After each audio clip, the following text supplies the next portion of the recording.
Hey, GD Talbot here. So it seems like I got to do a part two. Masks. Well, I got to talk about mask mandates, but basically, the more misconceptions about COVID and the things that have happened since COVID. And there's the big one I missed in part one was mask mandates. Like, this is something I don't know why people don't understand. Governors do not have a legal right to make a law. If you say a mask mandate is the law, you are incorrect. If you, it's just basic knowledge of how our governments work in America. It is not a law. It's a mandate. It's a suggestion. This is why when people don't wear masks in a store and the police come, you're not arrested for not wearing a mask. You're arrested for trespassing because the store said, here's our policy. We want you to wear a mask. Here's the other misconception, and this is where you should get angry.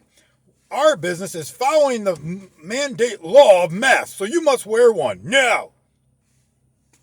This is going to create a lawsuit because no, you are pushing a policy, which is legal. You have a right to make up crazy policies. You really do. A business could say, I require you to wear a mask. That's my policy now because I'm scared of COVID. Yes. You refused to obey our policies, I'll have you trespass. Yes. Absolutely legal. But when a store says to you, we are following the mask mandate laws, what they're really saying is if you have a problem with it, go after the state government. And the state government's going to, if I guarantee you this is going to end up in lawsuits where it's going to be in court, state governments are going to say, no, it's a mandate. Governors don't have a right to create laws. If you enforce something as a law, that's your fault. Like, I already see the misconception going back and forth, back and forth.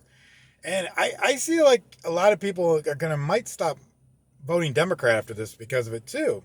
Because I can tell you when I was younger, when I first turned 18, I registered as a Republican and I lived in Florida. And then I had to deal with Jeb Bush, who was illegally trying to create a law.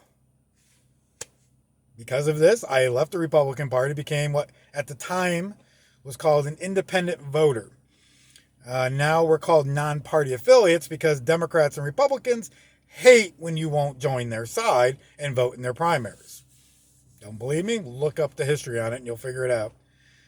But my point is, that's why I stopped being a Republican. And actually, honestly, after that point, I voted for people based on individuality. I can tell you it's only been the last two elections I have voted on party lines just to oppose the Democratic Party because of the insanity they've been for the last 4 years. Before then, I voted for whoever I thought would do the best job. I honestly did. If I thought you were going to do the best job for America and the American people, I voted for you. What RD, third party, whatever, I didn't care. It just mattered. So, if little background on me, only since the insanity of 2016 and the Democratic Party going completely crackhead insane, that now I will vote for any party that will beat a Democrat. Yep. If you can create a third party that can beat the Democrats, hell yeah. Hell, if you can create a third party that can completely smash the Republicans and the Democrats, not only will I join it, I'll run for local office under it. Absolutely. These people no longer care about us. When you make a stimulus package and what, 80-90% of it is going to other countries, but it's supposed to help the American people, yeah, I'm done with you. Goodbye. But back to my point about the misconceptions about COVID. So, like I was saying, the mask mandate is not a law. If the store wants a policy, sure. That's your choice. You could lose business over it. I'm sure there's businesses in Texas that are having massive meetings about should we make it a policy or not because it's no longer being pushed for at the state government level. So, who knows? Maybe, maybe not. I don't know. But if you think it's a law, you're wrong.